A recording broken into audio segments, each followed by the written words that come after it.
Welcome back to another episode of True Crime Untold Cases. I'm your host, Harper Quinn.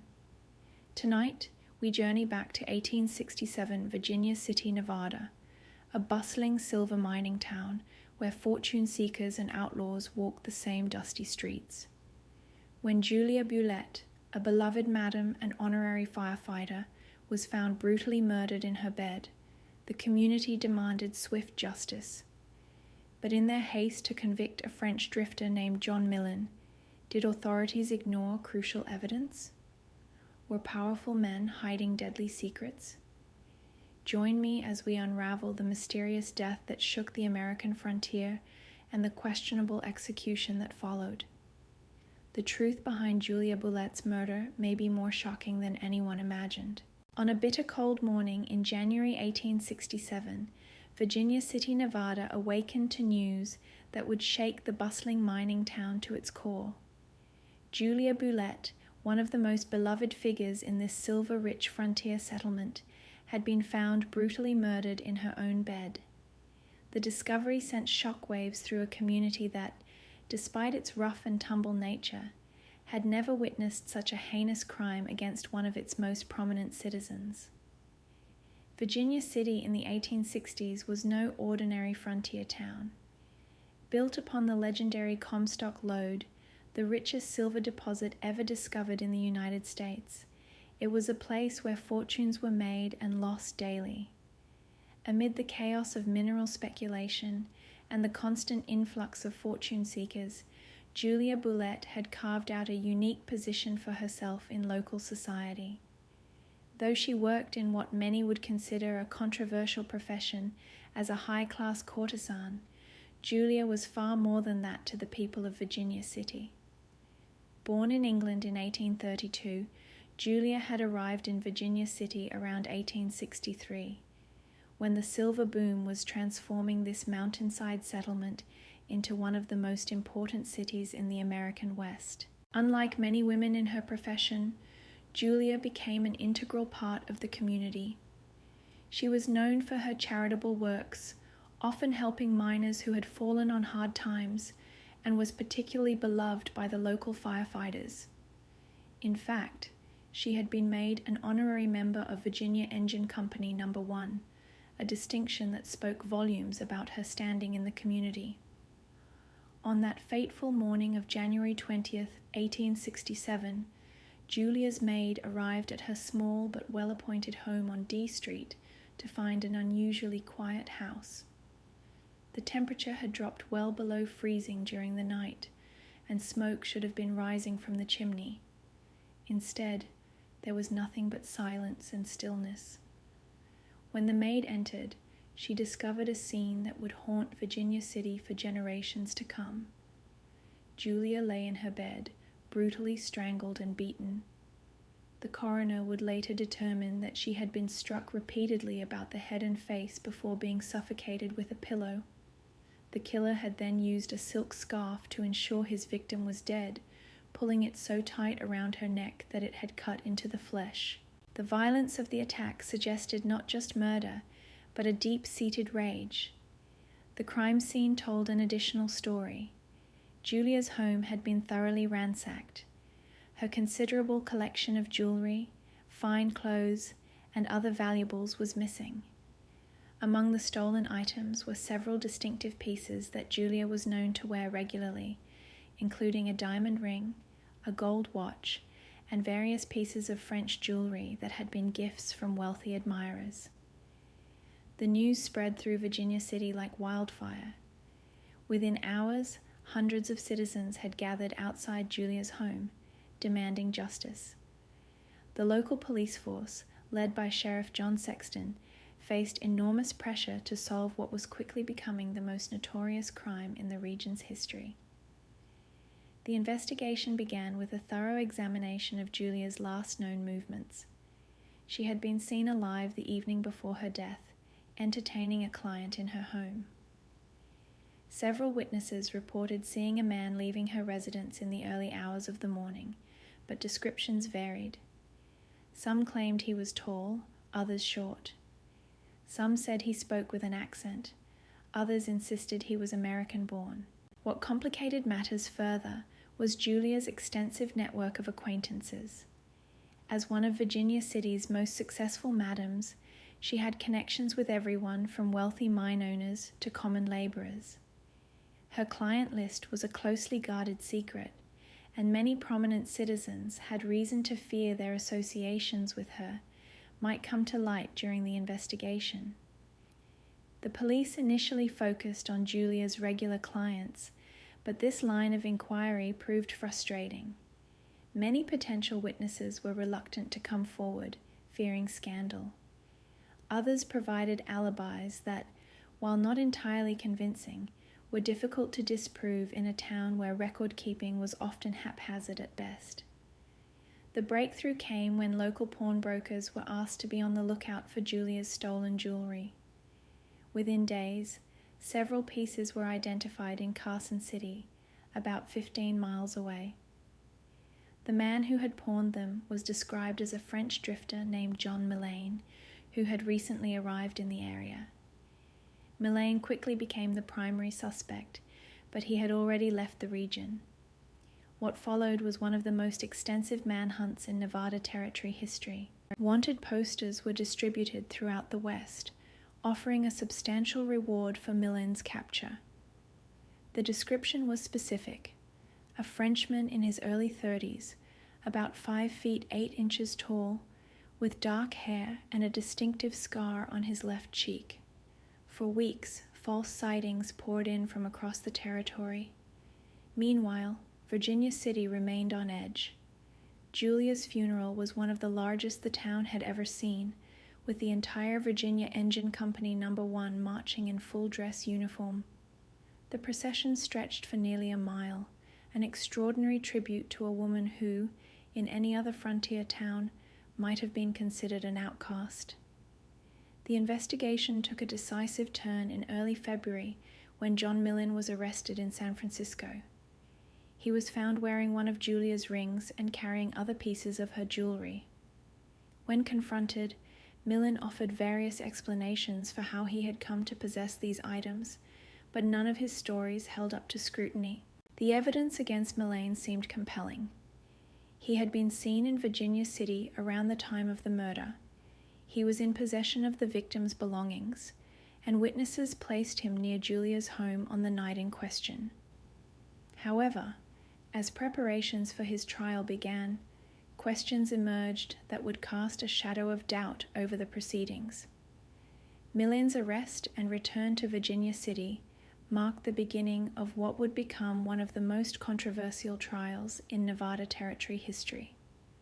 The community's desire for swift justice would clash with growing concerns about whether prejudice against Millane's French nationality might be clouding the pursuit of truth. The trial of John Millane began in March 1867, and from the outset, it was clear this would be no ordinary legal proceeding. The courthouse in Virginia City was packed to capacity each day, with spectators spilling out onto the street. The local newspaper, the Territorial Enterprise, covered every detail of the proceedings, their reports being telegraphed across the country to a fascinated national audience.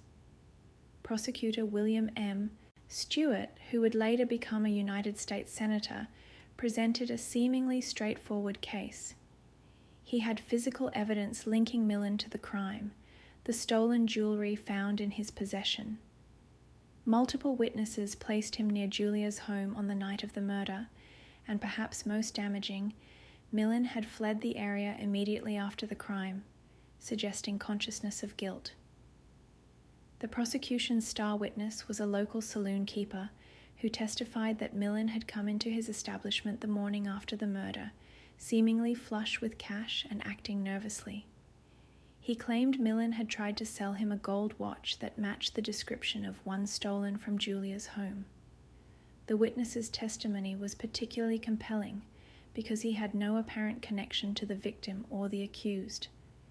But as the trial progressed, troubling inconsistencies began to emerge.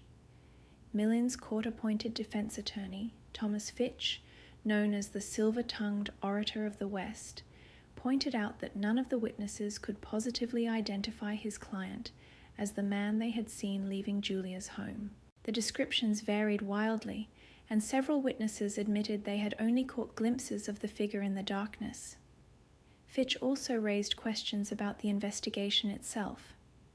The crime scene had been contaminated by the dozens of curious onlookers who had been allowed to traipse through Julia's home before evidence could be properly collected. Important potential clues, including bloody fingerprints on a water glass, had been ignored or destroyed.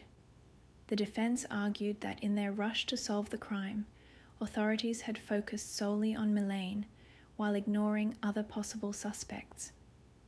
One of the most intriguing alternative theories presented by the defense centered around Julia's business dealings. Through careful questioning of witnesses, Fitch established that Julia had recently been involved in a dispute with several prominent citizens over mining shares she had acquired. These shares, worth a considerable sum, had disappeared along with her jewelry on the night of the murder. The defense also presented evidence suggesting that Julia had been preparing to write her memoirs, which potentially contained compromising information about some of Virginia City's most powerful men. Several witnesses testified that she had spoken of having insurance against those who might wish her harm, though no diary or written documents were ever found in her ransacked home. Millen himself took the stand in his own defense, speaking through an interpreter. He claimed he had purchased the jewelry from an unknown man in a Carson City saloon, believing the items to be legitimate merchandise. His testimony was articulate and unwavering, but his heavy French accent and foreign mannerisms seemed to alienate many jurors, who were predominantly American-born miners and merchants. The prosecution countered by focusing on Millen's character, bringing forward witnesses who testified about his vagrant lifestyle and questionable associations. They painted a picture of a desperate drifter who had targeted Julia for her wealth, suggesting that the brutal nature of the murder indicated a personal rage that could only have come from someone of low moral character. The trial lasted just over 2 weeks, remarkably swift for a capital case even by frontier standards. The jury deliberated for less than 3 hours before returning with a guilty verdict. When asked if he had any last words before sentencing, Mylene maintained his innocence, stating through his interpreter, "I am innocent of this crime. Time will prove it so, though I shall not live to see it." Judge John North sentenced Mylene to death by hanging, setting the execution date for April 24, 1867. The speed of the proceedings, from arrest to sentence, troubled many observers. Several prominent citizens, including some who had known Julia well, began to express doubts about whether justice had truly been served. In the weeks leading up to the execution, new information emerged that cast further doubt on Millen's guilt. A prostitute from a neighboring town came forward, claiming she had seen Julia alive several hours after the time the prosecution claimed she had been murdered. This witness was never called to testify at the trial, and authorities dismissed her statement as unreliable. Additionally, a mining engineer named James Carter wrote a letter to the Territorial Enterprise suggesting that Julia's murder might have been connected to a series of claim-jumping incidents that had occurred in the weeks before her death. Carter pointed out that several documents related to mining claims had been among the items stolen from Julia's home, a fact that had received little attention during the trial. Despite these lingering questions, preparations for the execution continued. Virginia City constructed a special gallows on the outskirts of town, capable of holding the thousands of spectators expected to attend. The hanging of John Millen would become one of the most well-attended public executions in Nevada Territory history. The day before his scheduled execution, Millen received several visitors in his cell, including a Catholic priest who would later write about their conversation. According to the priest's account, Millen seemed resigned to his fate, but continued to protest his innocence. He spoke at length about his life in France, his immigration to America seeking fortune, and his bewilderment at finding himself condemned for a crime he insisted he did not commit. The execution itself became a spectacle that would long be remembered in Virginia City. More than 3,000 people gathered to witness Millen's final moments, many traveling from as far away as San Francisco. The crowd included miners, merchants, prostitutes, and even children, creating an almost carnival-like atmosphere that stood in stark contrast to the grim purpose of the gathering. As the crowd gathered on that April morning, John Millen was led to the gallows, wearing a black suit that had been provided by the prison. Witnesses described him as remarkably composed, walking steadily despite the heavy chains that bound his ankles. At the foot of the scaffold, he paused to address the assembled spectators, speaking first in French and then, through an interpreter, in English. "I stand before you today about to meet my Maker," he declared, his voice carrying across the hushed crowd. "I swear by all that is holy that I did not kill Julia Bulette. I die an innocent man, and I pray that the true killer will one day be found." His words caused a stir among the onlookers, but the proceedings continued without delay. The hanging itself was swift but controversial. When the trapdoor opened, the rope failed to break Millen's neck cleanly, and he struggled for several minutes before finally succumbing. This botched execution would later be cited by death penalty opponents as an example of the barbaric nature of capital punishment. In the days following Millen's execution, Virginia City began to process the events that had transpired. The Territorial Enterprise published a lengthy editorial questioning whether justice had truly been served. The article pointed out several troubling aspects of the case that had never been adequately addressed during the trial. One of the most significant issues was the matter of Julia's missing business documents. A thorough inventory of her stolen possessions, conducted weeks after the murder, revealed that several leather-bound ledgers containing details of her financial dealings had disappeared. These books, according to those who had seen them, contained records of loans she had made to prominent citizens, as well as documentation of mining shares she had acquired through various transactions. Adding to the mystery, a local banker named William Hastings came forward with information that Julia had visited his establishment just days before her death, removing several documents from her safety deposit box. The contents of these papers were never determined, as they were among the items missing from her home after the murder. Further complicating the narrative was the testimony of Dr. James Whitworth, the physician who had performed Julia's autopsy. In a detailed report filed with the Territorial Court but never presented at trial, Dr. Whitworth noted several peculiarities about the crime scene. The position of Julia's body and the pattern of bruising suggested that she had faced her attacker, indicating she likely knew her killer. Additionally, the doctor found traces of an expensive French cologne on her bedsheets, a detail that seemed at odds with the prosecution's portrayal of Millen as a destitute drifter. The Virginia City Fire Department, of which Julia had been an honorary member, conducted its own informal investigation in the months following Millen's execution. Their findings, while never officially recognized, raised additional questions. Several firefighters reported that Julia had expressed fears for her safety in the weeks leading up to her death, specifically mentioning threats related to her mining investments. One particularly intriguing lead emerged when a former employee of Julia's, a housekeeper named Mary Sullivan, revealed that her employer had been working on a manuscript in the months before her death. According to Sullivan, Julia would often stay up late into the night, writing in a red leather journal that she kept locked in her desk.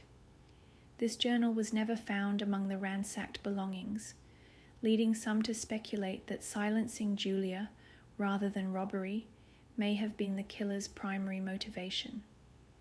The case took another unexpected turn in 1868, when a deathbed confession in Sacramento seemed to offer new insights. A man dying of consumption claimed to have knowledge of Julia's murder, suggesting that Millen had been part of a larger conspiracy. However, the man died before providing detailed information, and authorities dismissed his statement as the ramblings of a dying man. The social impact of Julia's murder and Millen's execution continued to reverberate through Virginia City for years. The case highlighted the complex social dynamics of the frontier town, where someone like Julia could be simultaneously embraced as a community leader and marginalized due to her profession. The swift prosecution and execution of Millen, a foreigner, also raised uncomfortable questions about prejudice and justice in the American West. Virginia City's attitude toward Julia's memory evolved in the years following her death.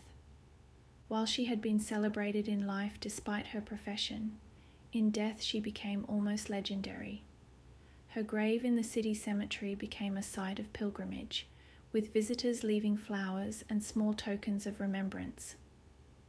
The Virginia Engine Company No. 1 established an annual tradition of decorating her grave on the anniversary of her death, a practice that continued for several decades. The case also had lasting effects on Nevada's legal system. The questionable aspects of Millen's trial contributed to reforms in territorial court procedures, including stricter rules about evidence handling and witness testimony. The practice of allowing spectators to contaminate crime scenes, which had seriously compromised the investigation of Julia's murder, was formally prohibited by territorial law in 1868. As Virginia City entered the 1870s, the Bulette murder case remained a topic of discussion and debate. Several books and newspaper articles attempted to reconstruct the events surrounding her death, each offering different theories about what really happened on that January night in 1867. While some continued to believe in Millen's guilt, others became convinced that the true killer had never been brought to justice. Perhaps most tellingly, Julia's missing possessions, the jewelry, documents, and personal papers, were never recovered. Despite numerous searches and investigations, these items seem to have vanished completely, taking with them whatever secrets they might have contained about the true circumstances of her death. The lingering questions about Julia Bulette's murder and John Millen's execution continued to haunt Virginia City well into the 1870s and beyond. One particularly compelling development occurred in 1875, when a former miner named Thomas Brennan made a series of remarkable claims while being treated for injuries at a San Francisco hospital. Brennan, who had worked in Virginia City during the time of the murder, claimed to have been part of a group of men who had frequently gathered at a saloon near Julia's home. According to his account, he had overheard conversations suggesting that several prominent citizens had conspired to silence Julia due to her knowledge of fraudulent mining schemes. While Brennan's story was detailed and included names of well-known Virginia City residents, his reputation as a heavy drinker and his subsequent death before making a formal statement led authorities to dismiss his claims. However, his allegations aligned with certain unexplained aspects of the case. The missing mining documents and ledgers had never been adequately explained by the robbery theory. Several mining claims that Julia had held interest in had changed hands under mysterious circumstances in the months following her death, with the paperwork showing suspicious irregularities that were never investigated. In 1876, a former deputy sheriff named William Cody came forward with additional information that cast further doubt on Millen's conviction. Cody, who had been involved in the initial investigation but had since relocated to California, wrote a detailed letter to the Territorial Enterprise describing evidence that had been overlooked or deliberately ignored during the investigation. Among Cody's most startling revelations was the existence of a blood-stained shirt found 2 blocks from Julia's home on the morning after the murder. The shirt, which was several sizes larger than anything Millen would have worn, had been turned over to the sheriff's office, but never entered into evidence at the trial. Even more troubling, Cody claimed the shirt bore an embroidered monogram matching the initials of a prominent Virginia City businessman. The late 1870s brought another significant development when a retired prostitute named Sarah Winters published a series of articles in a San Francisco newspaper about her time in Virginia City. Winters had known Julia personally and provided new details about the victim's final days. According to Winters, Julia had been preparing to travel to San Francisco with a collection of documents that she claimed would shake the foundations of every bank in Nevada Territory. Winters' account included specific details about meetings Julia had held with several mining investors in the week before her death. She described seeing Julia in an intense argument with a well-dressed man outside her home 2 days before the murder. When Winters asked about the confrontation, Julia had reportedly replied, "Some men think they can steal from everyone in this territory, but they're about to learn differently." The question of Millen's role in the events also gained new complexity with the discovery of several letters he had written to family members in France before his execution. These letters, which surfaced in the 1880s when a French journalist investigated the case, revealed a man who seemed genuinely bewildered by his situation. In one particularly poignant passage, Millen wrote, "I am to die for the crime of purchasing jewelry from a stranger.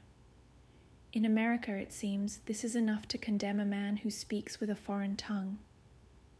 The territorial prison records, examined years later by historians, revealed another troubling aspect of the case.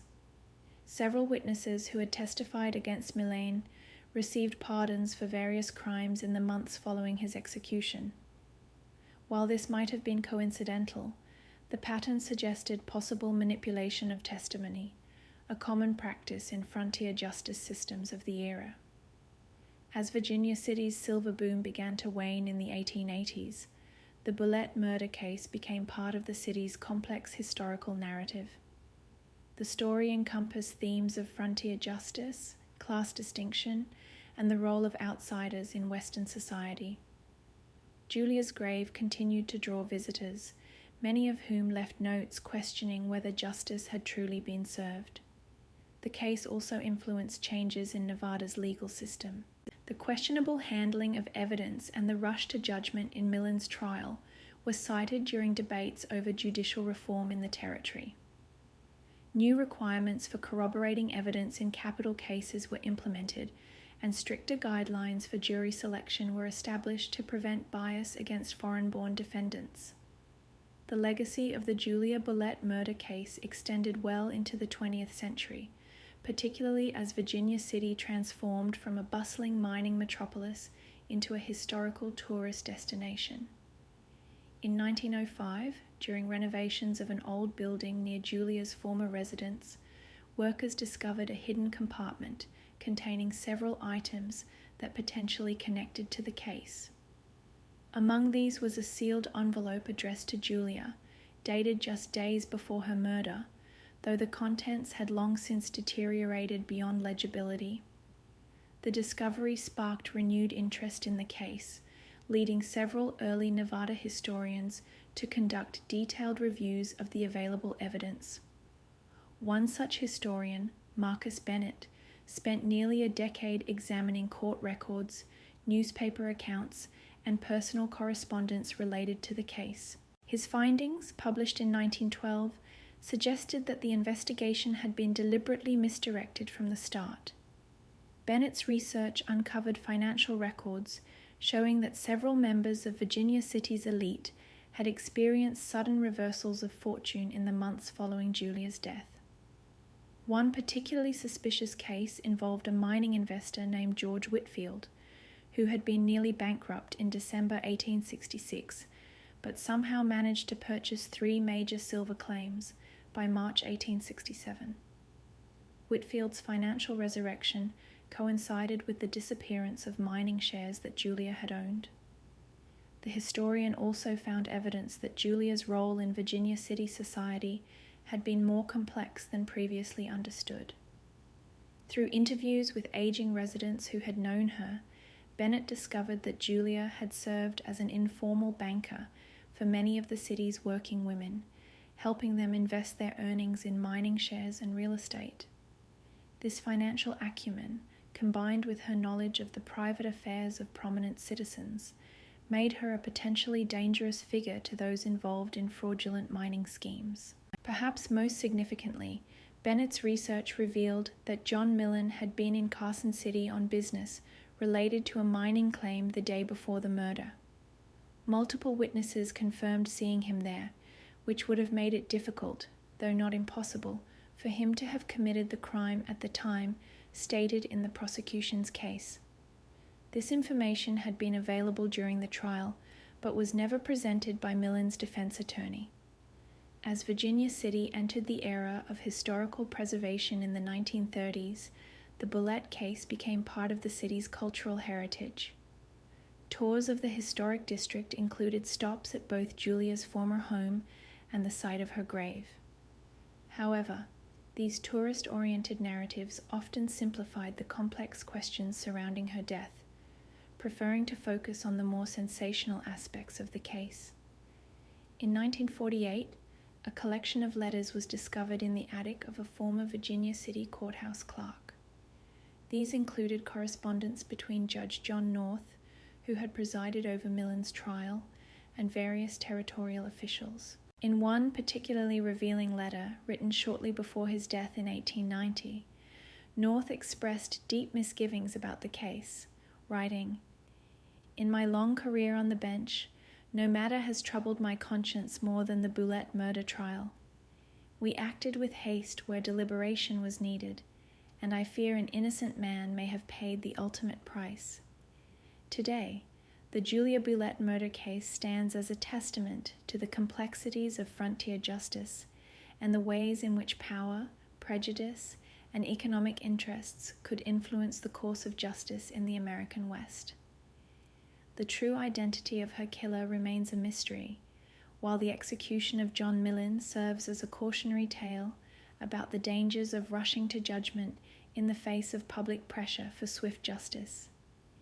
The case continues to fascinate historians and true crime enthusiasts, not only for its unsolved aspects, but for what it reveals about society, justice, and power in the American frontier. Julia Bulette's story, with its mixture of tragedy, mystery, and social commentary, remains an indelible part of Virginia City's history, a reminder of a time when silver, ambition, and destiny intersected in ways that would leave an enduring mark on the American West.